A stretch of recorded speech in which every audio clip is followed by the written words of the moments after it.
বহু বছর আগে চিকিৎসা যখন কোনো পেশা ছিল না, বিজ্ঞান ছিল না, কিংবা কোনো প্রতিষ্ঠান দ্বারা নিয়ন্ত্রিত ছিল না, তখন চিকিৎসা ছিল একটি দায়িত্ব। আর মানব ইতিহাসের অধিকাংশ সমাজে সেই দায়িত্বটি বহন করেছেন নারীরা। এটি কোনো কল্পকাহিনী নয়, এটি মানুষের দৈনন্দিন জীবনযাত্রা থেকে জন্ম নেয়া একটি ঐতিহাসিক বাস্তবতা, যেখানে অসুস্থতা, জন্ম, মৃত্যু, ক্ষত সবকিছুর পরিচর্যা হতো ঘরে, কোনো প্রতিষ্ঠানে নয়। প্রাচীন মানব সমাজে চিকিৎসা শুরু হয়েছিল রান্নাঘর, উঠান, প্রসূতি কক্ষ আর বন জঙ্গলের প্রান্তে, যেখানে নারীদেরই বিচরণ ছিল বেশি। নব্যপ্রস্তর যুগে আনুমানিক খ্রিস্টপূর্ব 10,000 সালে যখন মানুষ স্থায়ী বসতি গড়ে তোলে, তখন পরিবার কেন্দ্রিক স্বাস্থ্য ব্যবস্থার সূচনা হয়। অসুখ প্রথম ধরা পড়ত নারীদের চোখেই, কারণ সন্তান পালন, খাদ্য প্রস্তুতি, বয়স্কদের দেখভাল এসব দায়িত্ব পালনের মাধ্যমে নারীরা শরীরের পরিবর্তন, দুর্বলতা ও সেরে ওঠার প্রক্রিয়া গভীরভাবে পর্যবেক্ষণ করতেন।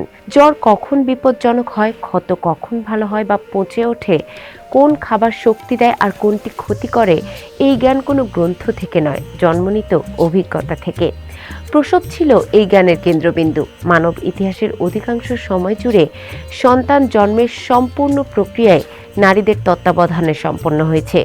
প্রাচীন মেসোপটেমিয়ায় আনুমানিক খ্রিস্টপূর্ব 2000 সালের দিকে কিউনিফর্ম লিপিতে ধাত্রীদের উল্লেখ পাওয়া যায়, যারা শুধু শারীরিক সহায়তাই করতেন না, বরং গুলা নামক আরোগ্য দেবীর উদ্দেশ্যে আচারও পালন করতেন। প্রাচীন মিশরে নারীদের চিকিৎসাগত ক্ষমতা আরও স্পষ্টভাবে নথিবদ্ধ। খ্রিস্টপূর্ব প্রায় 2400 সালে ওল্ড কিংডম যুগের সমাধিলিপিতে পেশেশেত নামের এক নারীর উল্লেখ পাওয়া যায়, যার উপাধি ছিল নারী চিকিৎসকদের তত্ত্বাবধায়িকা। খ্রিস্টপূর্ব প্রায় 1550 সালের ইবার্স প্যাপিরাসে স্ত্রীরোগ, গর্ভধারণ, জন্ম নিয়ন্ত্রণ ও প্রসূতি চিকিৎসার বিস্তারিত বিবরণ পাওয়া যায়, যা মূলত ঘরোয়া ও মন্দির ভিত্তিক চিকিৎসা চর্চার প্রতিফলন, যেখানে নারীরাই ছিলেন প্রধান অনুশীলনকারী।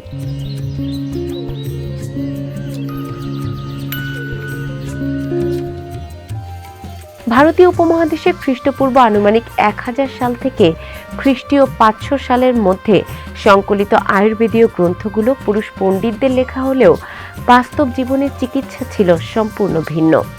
ভারতের প্রত্যন্ত গ্রামগুলোতে সন্তান জন্ম, প্রসবোত্তর পরিচর্যা, শিশুর অসুখ, হজমজনিত সমস্যা কিংবা জ্বর সবই সামলাতেন নারীরাই। হলুদ, নিম, তুলসী, ঘি ও মশলা দিয়ে তৈরি ওষুধ প্রজন্মের পর প্রজন্ম ধরে মুখে মুখে শেখানো হতো। নৃতাত্ত্বিক গবেষণায় দেখা যায় আজও রাজস্থান কিংবা দক্ষিণ ভারতের বহু ঘরোয়া চিকিৎসা পদ্ধতির সঙ্গে প্রাচীন যুগের বিস্ময়কর মিল রয়েছে, যা প্রমাণ করে লিখিত গ্রন্থের বাইরে নারীরাই ছিলেন ব্যবহারিক চিকিৎসা জ্ঞানের ধারক। প্রাচীন চীনেও চিকিৎসা ও আধ্যাত্মিকতা ছিল পরস্পর সম্পৃক্ত। সাং রাজবংশের সময়কালে আনুমানিক খ্রিস্টপূর্ব 1600 থেকে 1046 সালের মধ্যে নামে পরিচিত নারী শামানরা আরোগ্য আচার, ভেষজ চিকিৎসকের দায়িত্ব পালন করতেন। প্রাচীন চীনা লিপিতে শামান শব্দটির প্রাথমিক রূপ নারীদের সঙ্গে যুক্ত ছিল, যা ইঙ্গিত দেয় চিকিৎসা ও আচারগত মধ্যস্থতার প্রাথমিক ভূমিকা ছিল নারী কেন্দ্রিক। পরবর্তীকালে কনফুসীয় সামাজিক কাঠামো নারীদের প্রকাশ্য ক্ষমতা সীমিত করলেও পরিবার ভিত্তিক চিকিৎসায় তাদের ভূমিকা কখনো বিলুপ্ত হয়নি।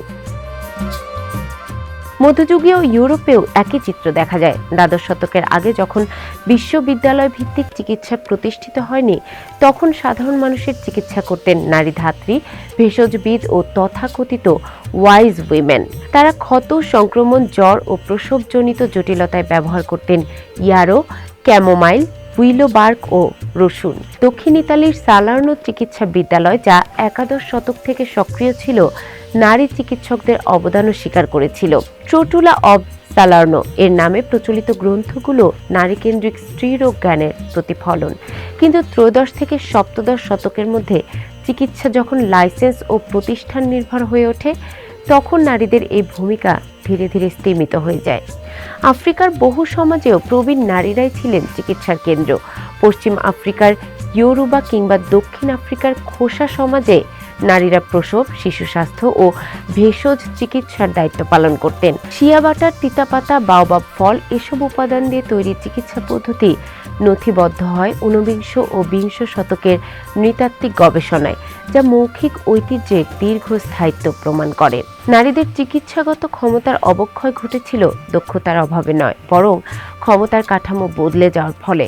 যখন চিকিৎসা ঘর থেকে প্রতিষ্ঠানে, মুখের কথা থেকে লিখিত গ্রন্থে আর সামাজিক বিশ্বাস থেকে আইনি লাইসেন্সে রূপান্তরিত হলো, তখন নারীদের প্রান্তে ঠেলে দেওয়া হলো। তবু চিকিৎসা বিজ্ঞানের ভিত্তি ভেষজ ঔষধ, ধাত্রীবিদ্যা, প্রতিরোধমূলক যত্ন, শরীর ও পরিবেশের পারস্পরিক সম্পর্ক এসব গড়ে উঠেছিল সেই পরিসরে যেটি নারীরাই হাজার বছর ধরে পরিচালনা করেছেন। কেন নারীরা অধিকাংশ সংস্কৃতিতে প্রধান চিকিৎসক ছিলেন? এই প্রশ্নের উত্তর লুকিয়ে আছে একটি সরল ঐতিহাসিক সত্যে। চিকিৎসা প্রথমে কোনো পেশা ছিল না, ছিল যত্ন, যা চর্চার মাধ্যমে জ্ঞান হয়ে উঠেছিল। আর মানব ইতিহাসের দীর্ঘতম সময় জুড়ে সেই যত্নের ভার ছিল নারীদেরই হাতে।